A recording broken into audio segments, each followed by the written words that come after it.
Assalamualaikum warahmatullahi wabarakatuh.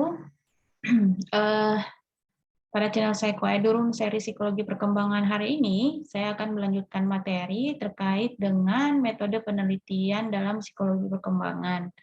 Nah, di beberapa pertemuan sebelumnya kita sudah membahas, sudah mengeksplor sejumlah teori yang terkait dengan psikologi perkembangan, mulai dari teori psikoanalisa, teori behavioristik, teori kognitif, teori etologi, dan juga teori bioekologi. Nah, hari ini kita akan coba mengupas riset yang terkait dengan psikologi perkembangan. Apa saja metode penelitian yang dilakukan oleh ilmuwan psikologi perkembangan dalam meneliti terkait dengan manusia, khususnya yang terkait dengan perkembangan manusia. Ya, eh, sebelum beranjak ke sana, ke materi utama seperti biasa, saya akan memulainya dulu dengan tujuan pembelajaran kita hari ini. Ada 4 hal yang akan coba saya kupas pada pertemuan terkait dengan metode penelitian atau metode riset dalam psikologi perkembangan. Yang pertama adalah kita akan membahas mengenai metode penelitian dulu. Yang pertama, apa saja metode penelitian secara umum di dalam konteks psikologi perkembangan, kemudian juga apa saja jenis-jenis penelitian yang ada di dalam psikologi perkembangan, kemudian bagaimana data itu dikumpulkan, bagaimana data di lapangan itu dikumpulkan, dan yang terakhir adalah etik Ketika kita meneliti tentang manusia, kita tidak bisa lepas dari isu etik. Karena penelitian manusia itu banyak sekali pertimbangan sehingga etika ini menjadi subbab khusus yang penting juga untuk diketahui. Oke. Baik kita mulai sama-sama. Kita akan mulai dari tujuan pembelajaran yang pertama. Kita akan membahas terkait dengan metode penelitian. Metode penelitian dalam konteks psikologi perkembangan.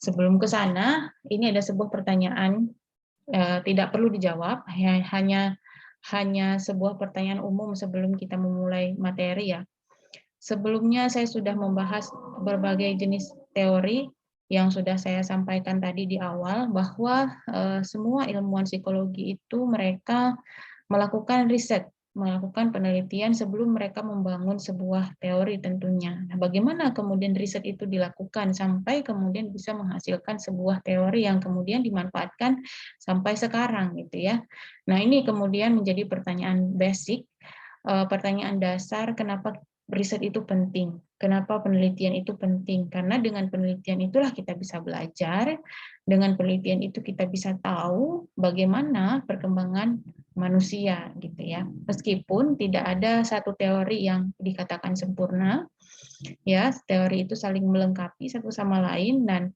proses melengkapi inilah yang kemudian ditemukan melalui penelitian. Ketika dilakukan penelitian, ditemukan ada hal baru yang belum dibahas di teori sebelumnya, kemudian datanglah hasil penelitian ini yang tujuannya adalah bridge the gaps atau menjembatani kesenjangan sehingga ketika kita membahas manusia dalam konteks perkembangan, banyak hal yang bisa kemudian kita bisa eksplor dari berbagai teori yang ada yang mereka temukan dari riset tadi Nah, ini adalah penelitian secara umum dalam semua jenis bidang ilmu. Saya rasa riset ini adalah teknik riset yang paling umum, yang paling paradigma, ini bisa dikatakan paradigma riset yang paling umum Jadi ada kuantitatif dan juga ada kualitatif kuantitatif dan juga ada kualitatif.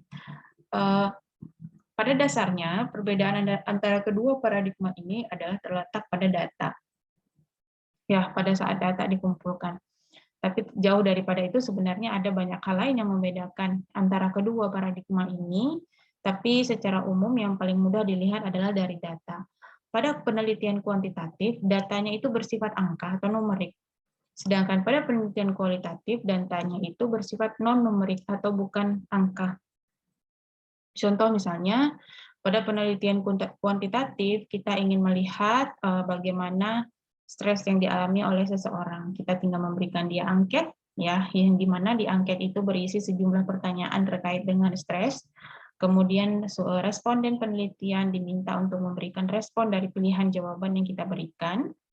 Apakah berskala 0 sampai 10, misalnya ringnya 0 tidak stres, 10 sangat stres misalnya. Kemudian dari situ kita akan muncul angka. Ya, muncul angka sehingga pengukurannya ini bisa dikatakan sangat subjektif. Sangat objektif karena angkanya itu bisa diperhitungkan. Ya, bisa diperhitungkan dalam analisis statistik nantinya. Bagaimana kita menganalisis data itu. Nah, sedangkan kualitatif kebalikannya sangat subjektif. Kita ingin melihat biasanya bagaimana case-case-nya spesial ya, biasanya pada kualitatif ini dan subjeknya biasanya nggak banyak. Kalau kuantitatif kita bisa sebar angket pada subjek bahkan bisa sampai ribuan karena mereka tinggal menjawab pertanyaan yang kita berikan, kemudian kita tinggal menganalisisnya. Datanya besar biasanya, kemudian pertanyaannya juga banyak, tapi kalau riset kualitatif biasanya subjek yang kita gunakan nggak banyak. Ya, misalnya kalau kita mau lihat bagaimana dinamika happiness pada perempuan setelah bercerai misalnya, apakah dia bahagia setelah bercerai atau enggak. Nah, kita bisa merekrut 2 atau 3 orang perempuan yang sudah bercerai gitu. Bagaimana kita ingin melihat dinamika kebahagiaan atau happiness-nya. Kita buat guideline interview ya, berisikan pertanyaan-pertanyaan yang akan kita ajukan. Nah, biasanya pertanyaan-pertanyaan itu akan kita elaborasi secara sendiri nanti ketika kita menginterview orang gitu. Ketika kita menginterview responden, pertanyaan-pertanyaan lain akan muncul seiring dengan conversation atau diskusi yang berlangsung. Tapi pada riset kuantitatif enggak bisa muncul pertanyaan baru karena kita sudah memberikan pertanyaan-pertanyaan baku yang ada dalam angket tadi. Jadi bahkan nggak mungkin ya muncul pertanyaan-pertanyaan lainnya terlepas dari pertanyaan yang ada di angket. Tapi kalau kualitatif itu bisa muncul pertanyaan baru, tergantung bagaimana perjalanan conversation yang terjadi antara kita dengan responden.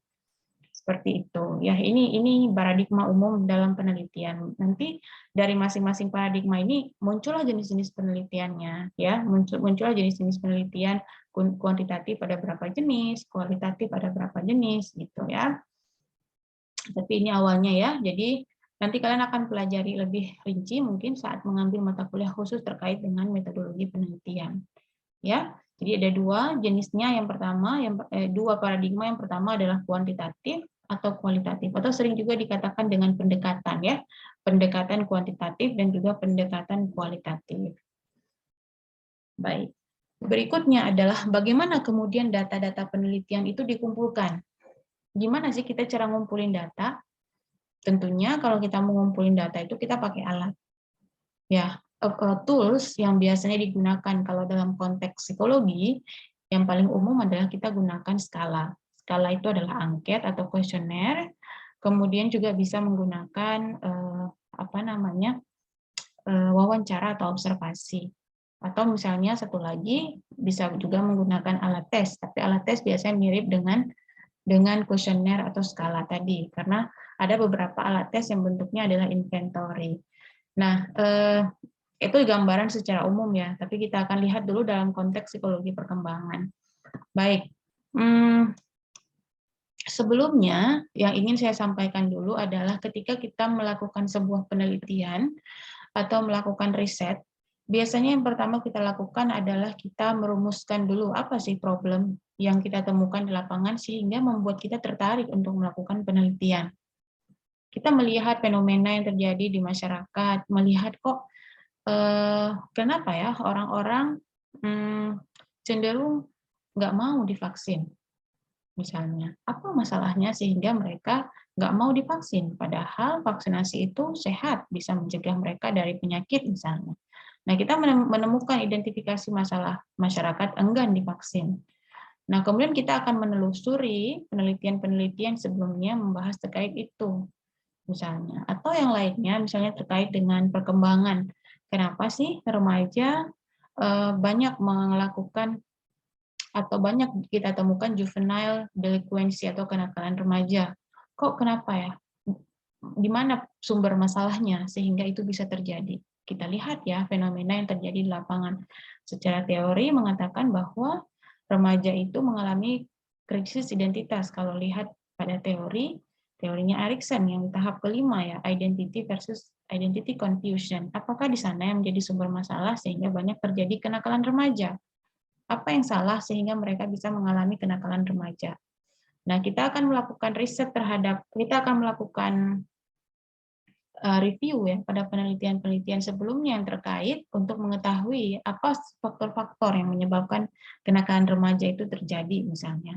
Baru kemudian dari teori yang kita temukan atau dari riset sebelumnya yang kita temukan bahwa menyebutkan kenakalan remaja salah satu disebabkan oleh pola asuh orang tua misalnya. Pola asuh orang tua yang otoriter. Baru kita kemudian memformulasi hipotesis. Hipotesis ini adalah dugaan kita. Ya, dugaan yang kita buat berdasarkan pada penelitian-penelitian sebelumnya yang terkait. Penelitian mengatakan bahwa salah satu faktor yang menyebabkan kenakalan remaja adalah pola asuh orang tua yang otoriter. Itu dikatakan oleh temuan-temuan riset sebelumnya, sehingga dari temuan itu kita membuat dugaan kita bahwa ada hubungan antara pola asuh otoriter orang tua dengan kenakalan pada remaja. Nah, itu adalah hipotesis kita. Nah, hipotesis ini nanti akan kita uji dengan analisis statistik. Apakah asumsi kita diterima secara data atau ditolak? Ya, diterima atau ditolak. Oke. Nah, setelah kita membuat dugaan ini, barulah kemudian kita mengumpulkan data. Kita kumpulkan data. Bagaimana cara mengumpulkan data? Kalau pada sumber masalah tentang kenakalan remaja tadi, misalnya, saya mau mengumpulkan data dengan angket. Saya bikin sejumlah pernyataan ya terkait dengan kenakalan remaja dan juga terkait dengan pola asuh orang tua otoriter. Saya bikin sejumlah pernyataan, misalnya masing-masing angket ada 10 pertanyaan, berarti kalau 2 angket ada 20 pertanyaan. Berarti datanya saya kumpulkan dengan menggunakan angket. Ya, saya gunakan angket untuk mengumpulkan data. Baru kemudian data yang diperoleh itu akan saya analisis. Nah, analisisnya biasanya kalau data itu bersifat angket tadi berarti kuantitatif ya. Kuantitatif berarti analisisnya biasanya akan dibantu oleh software komputer gitu ya, software komputer yang kita sering sebut dengan SPSS. Ya, kita mau lihat berapa totalnya nih, berapa total dari pola asuh otoriter berapa nih totalnya, dari dari kenakalan remaja berapa totalnya. Kemudian kita mau melakukan analisis data, ada kaitan nggak sih antara dua variabel ini? Variabel tadi yang pertama kenakalan remaja dengan pola asuh otoriter, ada nggak kaitannya? Nah, analisis hubungan ini bisa dilakukan dengan menggunakan software komputer tadi yang saya jelaskan tadi ya. Nah, ini nanti mungkin kalian akan pelajari juga di mata kuliah statistika. Bagaimana analisis data penelitian itu dilakukan. Nah, baru kemudian di tahap selanjutnya adalah kita bikin kesimpulan dari hasil analisis data. Apakah kesimpulan kita itu hipotesis atau dugaan kita tadi, asumsi awal kita tadi diterima bahwa ada hubungan antara kenakalan remaja dengan pola asuh orang tua, atau justru nggak ada hubungan antara keduanya. Baru di situ kita bikin kesimpulan. Ya, bikin kesimpulan. Kita buat kesimpulannya, oh ada hubungan antara keduanya, oh tidak ada hubungan antara keduanya. Nah, ketika kesimpulan sudah diperoleh, baru kemudian kita diseminasikan, kita publish, kita presentasi. Kalau dalam konteks kalian misalnya nanti yang akan menyusun skripsi, ada sidang. Ya, ada sidang akhir, ada munakasyah di mana kalian akan menjelaskan pada orang, dalam konteks ini mungkin penguji ya atau penguji sidang, dewan sidang, apa hasil penelitian yang kalian peroleh. Apa kontribusi hasil penelitian kalian terhadap psikologi perkembangan misalnya. Seperti itu. Nah, ini adalah metode yang harus dilewati ya. Jadi harus berurutan, nggak bisa jump ke bagian yang lain dulu. Jadi kalian harus menemukan dulu apa fenomena atau apa problem yang kalian temukan di lingkungan sehingga judul ini menjadi sesuatu yang tertarik untuk kalian teliti, atau masalah ini menjadi hal yang perlu kalian pecahkan. Apa sih sebenarnya masalahnya gitu ya. Kalian kaji literatur-literatur yang ada, buku-buku psikologi perkembangan misalnya, apa yang dikatakan oleh teori. Baru kemudian kalian kumpulkan data, setelah data terkumpul kalian analisa, setelah analisa pasti akan dapatkan kesimpulan.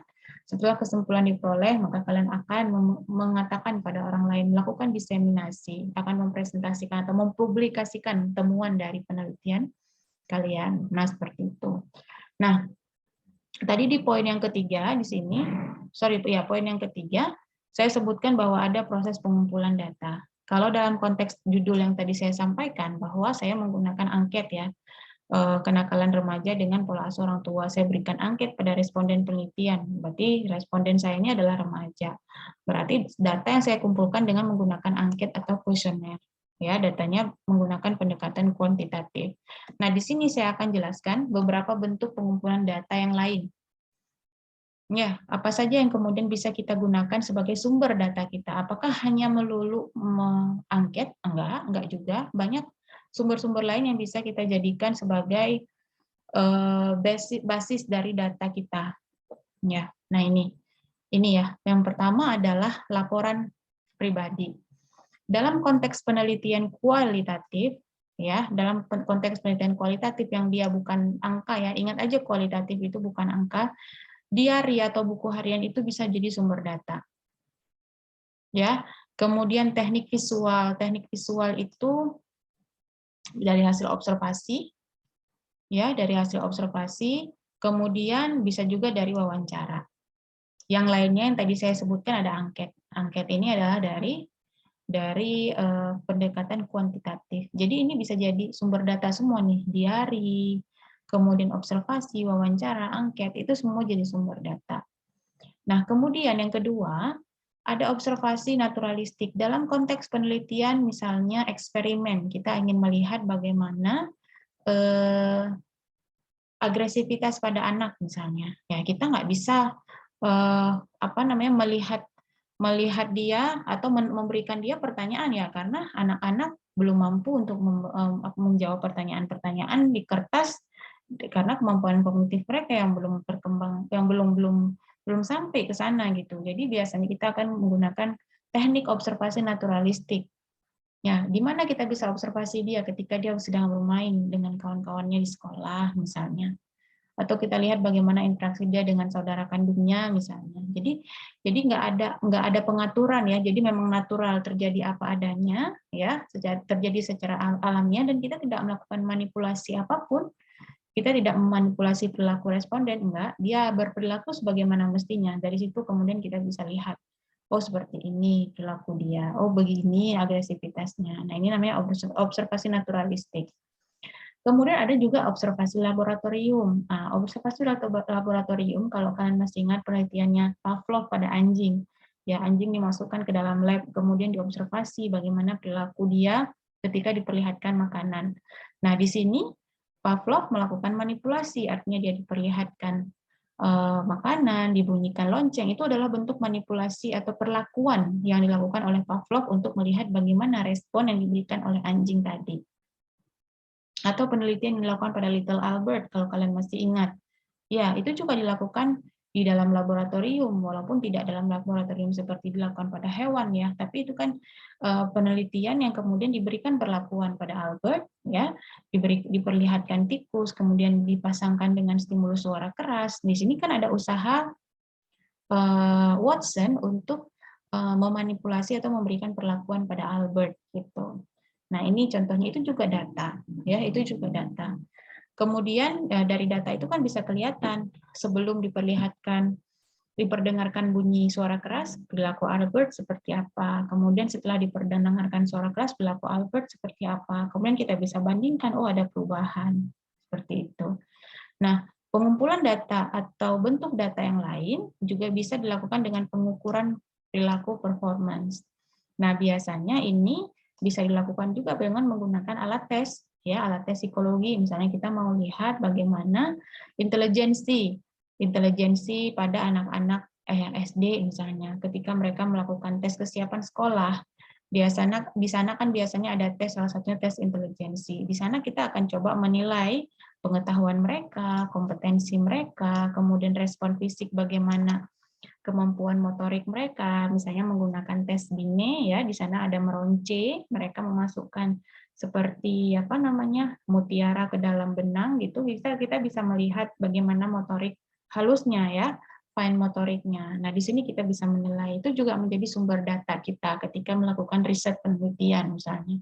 Nah, ini adalah contoh ya, contoh dari data-data yang bisa kita kumpulkan ketika kita ingin melakukan penelitian. Mudahnya bisa kalian pahami dari teori-teori yang sudah kita bahas sebelumnya.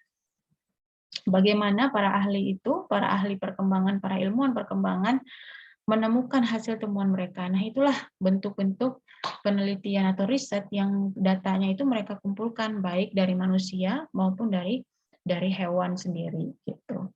Ya, mudah-mudahan bisa dipahami. Oke, kita masuk ke pertanyaan pertama. Rasanya baru saja saya bahas ya, bagaimana data dalam penelitian itu dikumpulkan. Ya, bagaimana data dalam penelitian itu dikumpulkan. Oke, silahkan dijawab di kertas seperti biasa. Baik, kita akan lanjutkan ke pembahasan berikutnya terkait dengan jenis-jenis penelitian. Nah, di dalam jenis-jenis penelitian ini adalah turunan dari pendekatan penelitian yang saya bahas di poin pertama tadi. Ya, pendekatan tetap dua, kuantitatif dan kualitatif. Nah, dari sini kemudian turun menjadi jenis-jenis penelitian. Kuantitatif ada jenis-jenis penelitiannya sendiri, kualitatif juga ada jenis-jenis penelitiannya sendiri. Nah, dalam poin 3 ini saya akan bahas dulu jenis penelitian secara umum, ya, baru kemudian saya akan masuk ke jenis penelitian yang biasa digunakan di dalam konteks psikologi perkembangan. Ya, nah ini ya yang tadi desain penelitian dasar. Yang pertama adalah studi kasus. Nah, studi kasus ini adalah jenis penelitian kualitatif, artinya kita akan meneliti pada kasus-kasus tertentu. Kayak tadi misalnya kita ingin melihat bagaimana dinamika kebahagiaan pada perempuan yang sudah bercerai. Jadi studi itu adalah studi yang mendalam, ya, mendalam sekali kita lakukan tidak pada banyak orang, tapi mungkin pada 2 atau 3 orang saja, ya. Bentuknya adalah wawancara, ya. Keuntungannya adalah kita bisa memperoleh data yang mendalam sekali. Artinya hal-hal yang mungkin nggak kita tulis dalam interview guideline kita bisa jadi muncul saat subjek memberikan respon terhadap pertanyaan kita. Jadi hasilnya juga akan lebih banyak gitu. Nah, kerugiannya adalah kadang hasil ini tidak bisa digeneralisir untuk yang lain. Nah, inilah kelemahan dari penelitian kualitatif. Individu yang kita rekrut sebagai responden penelitian mungkin hanya 2 atau 3 orang. Sehingga hasil penelitian tidak bisa kita generalisir pada seluruh wanita yang bercerai misalnya. Mungkin ada wanita yang sudah bercerai itu ada yang bisa jadi bahagia, ada yang bisa jadi yang nggak bahagia. Jadi nggak bisa kita generalisir pada semua orang, pada semua subjek. Ya, kemudian konklusi atau kesimpulannya nggak bisa kita uji, nggak ada uji statistiknya, nggak bisa kita uji apakah itu objektif atau enggak. Dan kadang tidak dapat menjelaskan hubungan sebab akibat, karena ya bentuknya adalah runtut seperti sebuah cerita. Ya, seperti sebuah cerita mungkin bisa jadi penyebab seseorang merasa bahagia setelah dia bercerai itu banyak, nggak hanya satu faktor. Bisa jadi 2, 3, atau 10 faktor-faktor yang lain. Sehingga mungkin pada individu satu ada 5 faktor, individu yang lain ada 3 faktor. Ya, jadi kita nggak bisa lihat ini hubungan sebab akibatnya secara jelas. Bisa jadi saling mempengaruhi. Nah, ini adalah penelitian studi kasus. Kemudian yang kedua, ini adalah studi etnografi. Nah, etnografi ini adalah studi mengenai budaya. Nah, etnografi ini juga penelitian kualitatif sifatnya. Ya, jadi di sini yang diteliti adalah konteks budaya. Kalau dalam psikologi perkembangan, mungkin bagaimana kemudian budaya bisa mempengaruhi perkembangan seseorang. Contoh misalnya, budaya patriarki dan budaya matrilineal, ya, budaya yang menganggap ayah dan ibu sebagai figur otoritas yang berbeda. Kalau pada patrilineal ayah, pada matrilineal adalah ibu. Misalnya kita mau melihat bagaimana dinamika keluarga pada individu yang berasal dari keluarga patrilineal dan keluarga yang berasal dari matrilineal. Seperti yang kita tahu, kita Aceh ini adalah suku patrilineal, sedangkan suku Sumatera Barat atau Padang adalah matrilineal. Nah, ini kan beda budaya ya. Kemudian kita ingin ambil, oh dari Aceh kita mau teliti 2 orang, misalnya dari Padang kita akan teliti 2 orang misalnya. Nah, kita bisa compare di sana. Ini adalah studi etnografi. Jadi membantu mengatasi bias budaya, ya, bias budaya dalam teori atau penelitian dan dapat diuji secara universal dari perkembangan fenomena tadi. Ya, kita nggak bisa kelemahannya mungkin bisa jadi ini ya apa namanya tidak bisa digeneralisir juga karena sifatnya adalah kualitatif tadi ya. Bisa jadi subjek yang diobservasi yang kita interview atau yang kita observasi bias. Bisa jadi ya. Karena walaupun misalnya sama-sama matrilineal atau sama-sama patrilineal, pasti dinamika keluarganya juga beda-beda gitu. Nah, ini kerugiannya. Tapi keuntungannya adalah kita bisa melihat bias budaya ya. Kita bisa mengatasi bias budaya dalam teori karena terkadang teori itu tidak membahas secara rinci mengenai perbedaan budaya, hanya mengeneralisir secara umum. Nah, dengan studi etnografi ini bisa coba untuk diatasi. Gitu. Nah, berikutnya yang ketiga adalah studi korelasi. Seperti namanya, korelasi ini kan correlate ya. Correlate itu artinya hubungan. Nah, hubungan ini, studi korelasi adalah bagian dari pendekatan kuantitatif karena berusaha untuk melihat segala sesuatu dari angka. Ya, contoh mudahnya seperti tadi riset yang saya bilang hubungan antara pola asuh orang tua dengan kenakalan remaja. Jadi kita ingin berusaha melihat hubungan antara variabel kenakalan remaja dan pola asuh orang tua. Inilah yang saya maksud tadi ya. Jadi berusaha untuk menemukan hubungan dari variabel-variabel. Keuntungannya adalah kita bisa memprediksi, kemudian kita juga bisa melihat hipotesis sebab akibat gitu ya. Kita bisa lihat oh ini kadang penyebabnya bisa jadi kenakalan remaja ini disebabkan oleh pola asuh otoriter misalnya. Tapi ini juga bisa menjadi bagian kerugian karena kita nggak bisa membangun sebab akibat itu secara universal.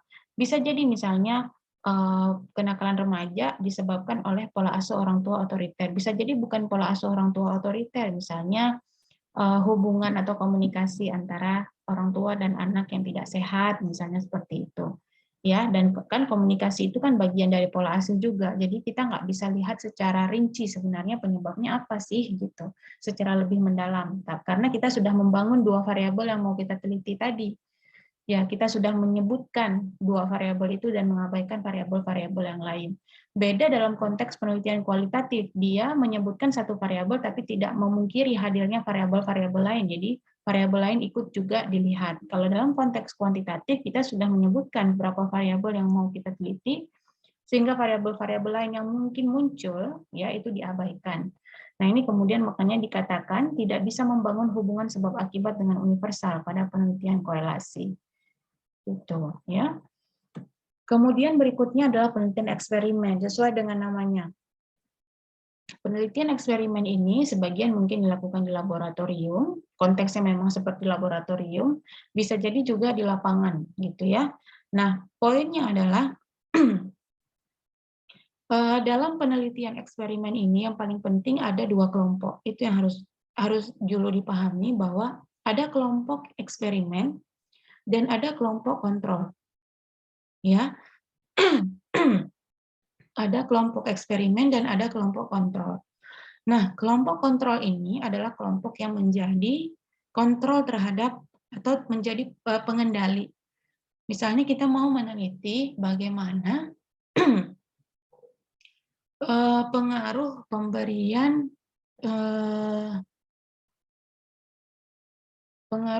misalnya ya, pengaruh pemberian terapi menulis terhadap berkurangnya kecemasan. Jadi kita berikan treatment kepada responden. Responden ini kita bagi dalam dua kelompok. Yang pertama kelompok kontrol, yang kedua adalah kelompok eksperimen. Pada kelompok kontrol, kita akan rekrut orang-orang yang memiliki nilai kecemasan yang tinggi.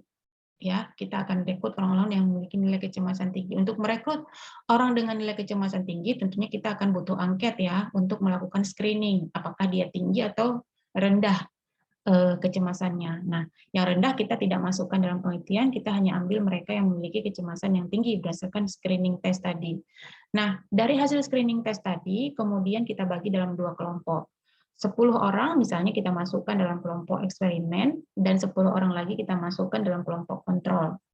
Nah, dalam kelompok eksperimen, mereka kita berikan pelatihan menulis. Kita ajarkan mereka menulis ekspresi emosi, kita berikan mereka buku harian. Ketika mereka mengalami masalah, mereka bisa curhat pada buku harian mereka.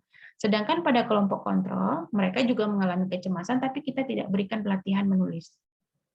Jadi kita ketika dia cemas, ya sudah kita nggak kasih intervensi apapun ya. Di cemas kita akan tanya bagaimana dia mengelola cemas, tapi kita nggak berikan intervensi pelatihan menulis. Oke, nah sebelum penelitian dimulai, kita udah punya ya tadi skor kecemasan mereka. Nih dua-dua kelompok berada pada kategori yang tinggi ya kecemasannya. Kemudian setelah seminggu kita berikan intervensi ya, kita akan berikan lagi alat tes yang sama untuk mengukur kecemasan. Kita ingin compare.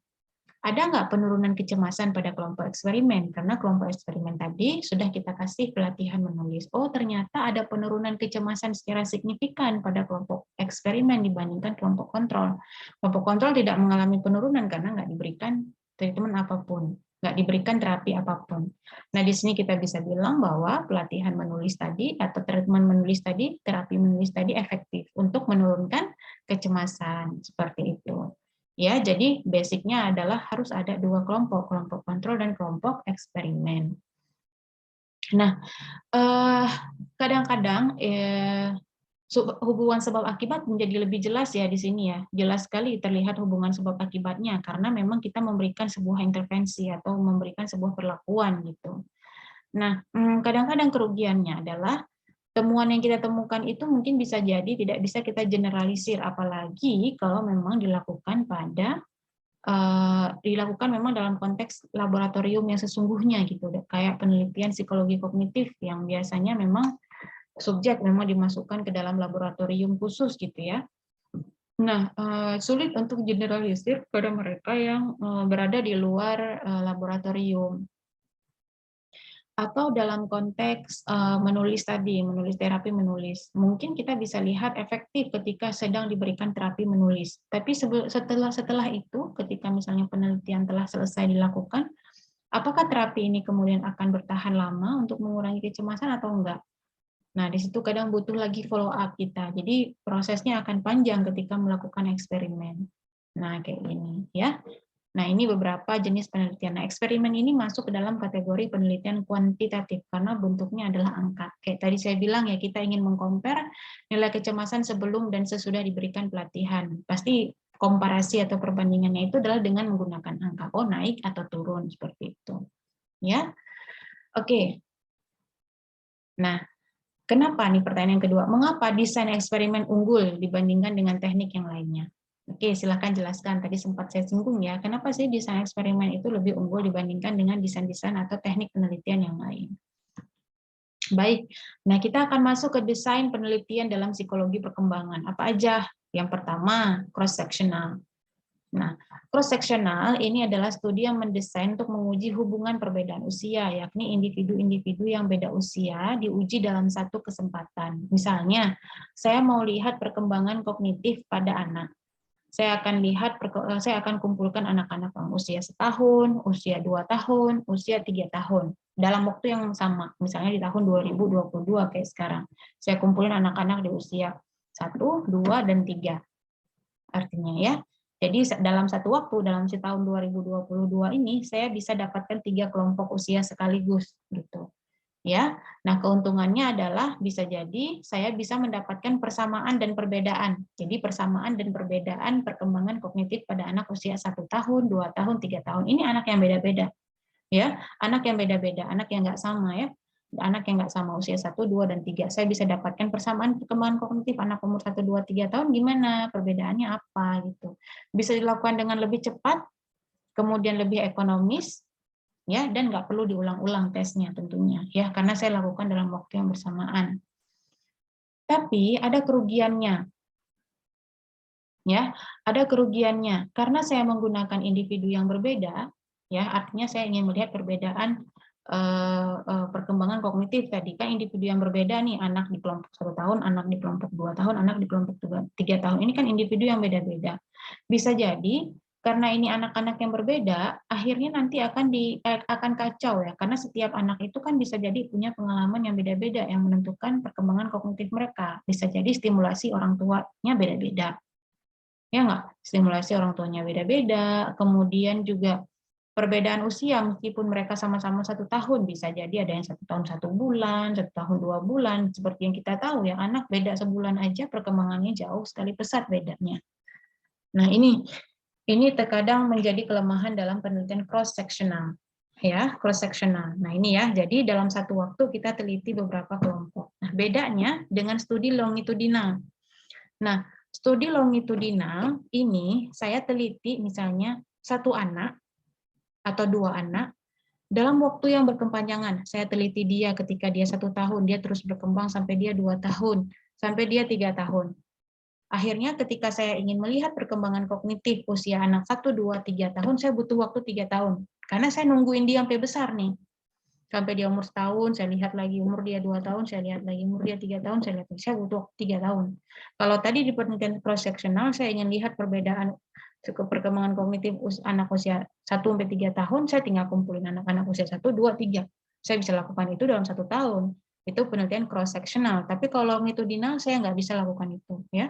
Saya lakukan pada anak yang sama sampai waktu 3 tahun. Kalau saya mau lihat perkembangan kognitif dia dari usia 1-3 tahun. Ya, jadi lebih valid karena kita gunakan anak yang sama, ya.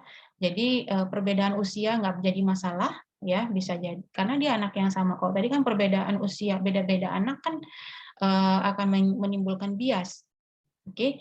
Tapi kerugiannya adalah kita menghabiskan banyak sekali waktu, ya, menghabiskan banyak sekali waktu. Kita mau lihat perkembangan anak perbedaan perkembangan 1-3 tahun, kita butuh waktu 3 tahun. Udah pasti mahal, menghabiskan banyak uang. Ya, bisa jadi juga ada muncul bias pada sampel karena kita gunakan anak yang sama, bisa jadi. Anak yang lain bagaimana? Nggak dapat komparasi dengan anak yang lain kan kita akhirnya. Beda sama penelitian cross sectional, kita dapat komparasi dengan anak yang lain gitu.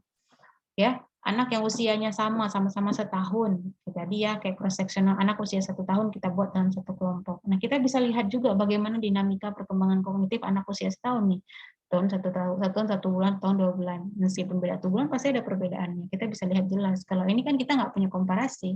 Kita lihat dia sampai umur sekian tahun gitu. Itu pastinya tesnya akan berulang-ulang terus karena waktunya juga panjang, ya. Tapi hasilnya valid gitu ya, hasilnya valid karena kita gunakan pada subjek yang sama, artinya dia dari orang tua yang sama, stimulasi yang sama, jadi tidak ada bias. Nah, ini studi longitudinal. Nah, berikut yang ketiga adalah sequential. Sequential ini adalah gabungan antara cross sectional dan longitudinal. Dia lakukan juga studi misalnya dia ingin lihat perkembangan kognitif tadi usia anak 1-3 tahun, dia lihat ini dia bandingkan anak 1, 2, sampai 3 tahun, terus anak ini sama-sama ditunggu nih sampai umur beranjak. Nah, yang tadinya 1 tahun udah naik ke 2 tahun, yang tadinya ke 2 tahun udah ke 3 tahun, dan 3 tahun sampai ke 4 tahun. Kan bisa kelihatan tuh dinamikanya. Nah, untuk menghindari ya, sequentialnya untuk menghindari kelemahan dari masing-masing teknik. Karena kalau cross sectional aja ada kelemahan, kalau longitudinal aja pasti juga ada kelemahan. Cuma kerugiannya jelas ya, uang banyak habis, analisis datanya juga akan semakin kompleks, usahanya juga akan semakin besar. Nah, penelitian atau teori-teori yang sudah kalian pelajari sebelumnya, psikoanalisa, behavior, kognitif, dan seterusnya, itu mereka kebanyakan menggunakan teknik sekuensial. Jadi panjang perjalanan mereka melakukan penelitian, melakukan riset sampai pada mereka membuat atau membangun sebuah teori. Jadi nggak sebentar gitu ya, mereka menghabiskan bertahun-tahun untuk kemudian mereka membangun sebuah pendekatan atau membangun sebuah teori dalam memahami manusia. Apalagi ini yang diteliti adalah perkembangan. Manusia akan terus berkembang. Ya, manusia akan terus berkembang, dinamis juga gitu ya, banyak hal faktor-faktor yang mempengaruhi. Jadi nggak bisa melihat manusia itu hanya dari satu waktu, ya, harus dilihat secara berkepanjangan, ada nggak perubahan dan seterusnya. Seperti itu. Oke. Nah, ini adalah desain penelitian dalam teknik psikologi perkembangan, baik cross sectional, longitudinal ataupun sekuensial ini bisa digunakan dengan pendekatan kuantitatif atau kualitatif. Ya, ya. Bisa kuantitatif, kita kasih angket lagi, di tahun berikutnya kasih angket lagi misalnya, atau bisa juga kualitatif, kita wawancara, kemudian tahun berikutnya kita wawancara lagi atau kita observasi perilakunya juga bisa. Gitu, ya. Baik, kita masuk ke materi yang terakhir terkait dengan etika penelitian. Nah, ethics ini menjadi isu yang paling penting ya di dalam penelitian karena subjek yang kita jadikan responden itu adalah manusia. Even hewan pun kita terikat dengan isu ethics ini, nggak bisa sembarangan ya. Jadi ada semacam ini ya, masalah-masalah etis ini yang paling penting dulu dipahami, bahwa ada masalah-masalah etik yang kemudian muncul pada penelitian manusia. Untuk itu makanya para ahli atau ilmuwan dulu, mereka lebih prefer untuk melakukan riset pada hewan karena lebih kecil kemungkinan muncul masalah etis. Ya, kayak penelitian Pavlov, dia ingin melihat bagaimana air liur itu keluar, pasti dia melakukan pembedahan di area pencernaan di atas ini ya, untuk melihat bagaimana air liur itu keluar gitu. Nah itu kan nggak mungkin ya dilakukan pada manusia, ya kan? Nah sehingga ketika kita harus melakukan riset kepada manusia, isu etik ini pasti akan muncul. Nah ini beberapa hal ya, ini beberapa hal saya nggak bahas detail, nanti ada mata kuliah khusus terkait dengan kode etik. Walaupun kode etik nanti akan dibahas ada kode etik psikolog, tapi sebenarnya terkait juga karena kan penelitian kita kan konteks psikologi gitu ya.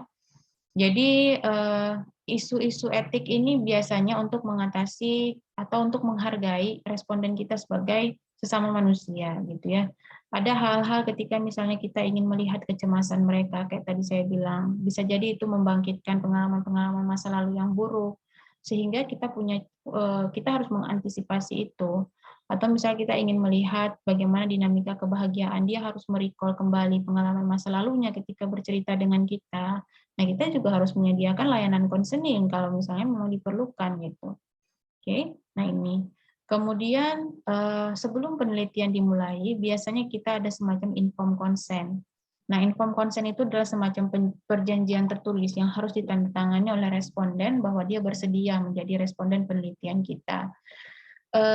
Dalam informed consent itu biasanya dijelaskan bahwa ketika dia memberikan data atau memberikan informasi kepada kita akan menjamin kerahasiaan data yang dia berikan. Artinya kita tidak boleh membongkar data yang sifatnya privacy atau sangat personal ini kepada orang lain, ya nggak boleh dibocor gitu. Kemudian juga kita harus menjelaskan bahwa apakah penelitian kita ini mempunyai side effect atau efek samping atau enggak. Nah, ini juga harus kita jelaskan gitu ya.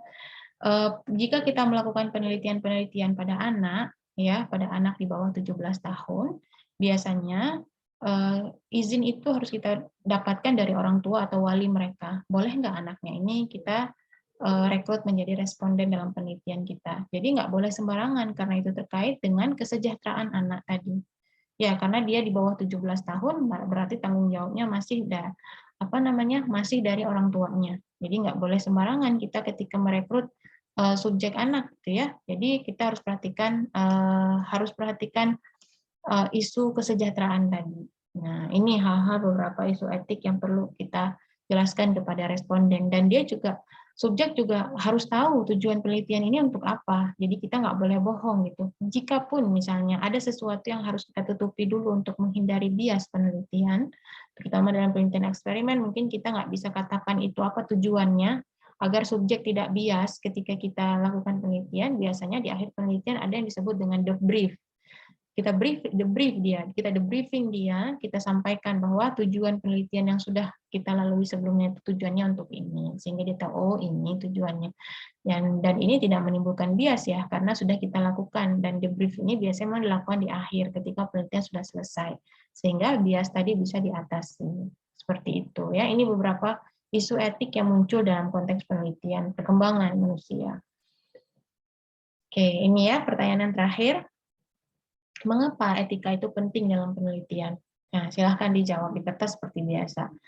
Oke, saya rasa cukup sekian penjelasan atau paparan saya hari ini terkait dengan metodologi penelitian dalam konteks psikologi perkembangan. Semoga bisa dipahami. Saya berusaha untuk menyampaikan dengan bahasa yang sederhana ya, walaupun ini memang agak baru bagi kalian yang masih berada di semester 2 ya, apalagi membahas konteks penelitian. Tapi setidaknya ini bisa jadi informasi awal buat kalian bahwa inilah penelitian, sehingga nanti ketika mengambil mata kuliah spesifik seperti psikometri, statistika, atau metodologi penelitian, kalian sudah punya gambaran dasar. Seperti itu. Oke, baik. Terima kasih banyak untuk perhatian hari ini. Mudah-mudahan bisa dipahami. Saya tutup. Jangan lupa kalau ada pertanyaan, silahkan tinggalkan pertanyaan kalian di kolom komentar ya. Terima kasih. Wassalamualaikum warahmatullahi wabarakatuh.